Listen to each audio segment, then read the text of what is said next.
Another Catholic bishop is in the headlines this week because of sexual and financial corruption, and as usual, the story had to break in the secular media because we don't seem to have the necessary mechanisms or fortitude to deal with this corruption that has calcified from within. Now, I'm not going to go into the specific details of this case because I want to discuss something that's more wide-reaching, which is this notion that clericalism is to blame.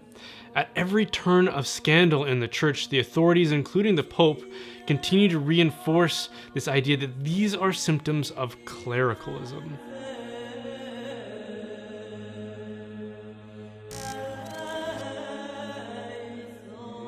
If we're going to examine the value of this interpretation, we should probably have some understanding of what we mean by clericalism. And this is a big part of the problem with this explanation because this word just gets tossed around haphazardly without any clarification of what it actually means. So if by clericalism we mean that there is this climate in the church in which the clergy are treated with inordinate amounts of deference, honor, and privilege, then okay, there's probably something worth exploring there. But if we simply mean that there are distinctions between the clergy and the laity, and that the clergy are given roles of authority and responsibility and leadership that the laity are not, then I'm just not really on board with identifying that as a serious problem. From the very first days of the church, there were distinct roles defined within it.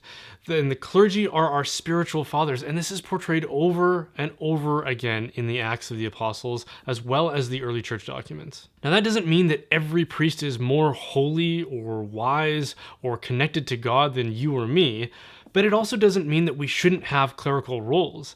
It just means that we should be more diligent in choosing and forming who assumes those roles. But getting back to that former definition of clericalism, I think that any reasonable person can agree that a climate that treats people in a manner that will inflate their egos can create problems. And if you've spent enough time in the church, you can see how problematic this can be. Like, I've been in enough scenarios, either meetings or conversations in which a bishop was involved, and you can tell that everyone around is not acting like themselves. They're all putting on a bit of an act, and I've probably been guilty of this too. And if a bishop or a priest is persistently saturated in a climate of obsequiousness, I can see how that would distort their sense of identity and reality. And I can also understand why this would lead to struggles with narcissism and entitlement. But just because a temptation exists doesn't mean that it has to be acquiesced to. Like, for example, the internet is full of easily accessed pornography, and that may make it harder to resist, but it doesn't mean that every good person will inevitably consume it. Like, if your spouse catches you looking at pornography and you reply by saying, "Hey, it's not my fault the internet exists," I don't think you're going to gain a lot of sympathy that way. And this is my first problem with the clericalism explanation. We are summarizing the problem of human failure by merely blaming external factors. It's like blaming bad behavior on bad weather. It doesn't account for the choices, the moral choices that individuals make and are responsible for. Like, where is the corollary between honor and respect and sex abuse? It just does not necessarily follow. When a good person is shown honor and respect, they receive it with humility and grace. But if a bad person receives honor and respect, that merely stirs up their appetite for more, and that can progress into some degenerate behavior. But if it does, honor and respect shouldn't be to blame. The fact that it was received by a person who was morally corrupt is to blame. Clericalism may account for the presence of certain kinds of temptations, but it doesn't account for why people give into those temptations.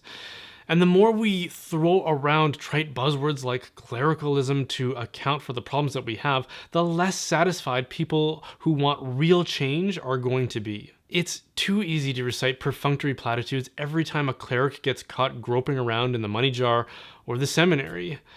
And it's woefully inadequate to address the problems that exist. The second problem I have with the current reigning explanation of clericalism is that as Catholics, we shouldn't have to grasp at external explanations for human moral corruption. Our own teachings are quite clear in telling us why these things happen, and they are summarized for us in the Catechism of the Catholic Church in the sections about the fall, sin, and human freedom. And so I will close with this choice excerpt. As long as freedom has not bound itself definitively to its ultimate good, which is God, there is the possibility of choosing between good and evil, and thus of growing in perfection or of failing and sinning. This freedom characterizes properly human acts. It is the basis of praise or blame, merit or reproach. Thanks so much for watching, guys. If you enjoyed that, then please consider subscribing and liking, and come find me on Facebook and Twitter. It's a huge help when you do that. It helps us get these videos in front of more and more people. And a big thank you goes out to You Catholic for presenting these videos. And if you want to support the making of these videos, then please consider supporting my work as a digital media and marketing expert. My company, Holdsworth Design, specializes in branding, web and graphic design, marketing, social media, videography, and all that kind of good stuff. So if you know of a parish, a diocese, a ministry, or a business that needs help in those areas, then please send them our way, and I'm sure we can help them out.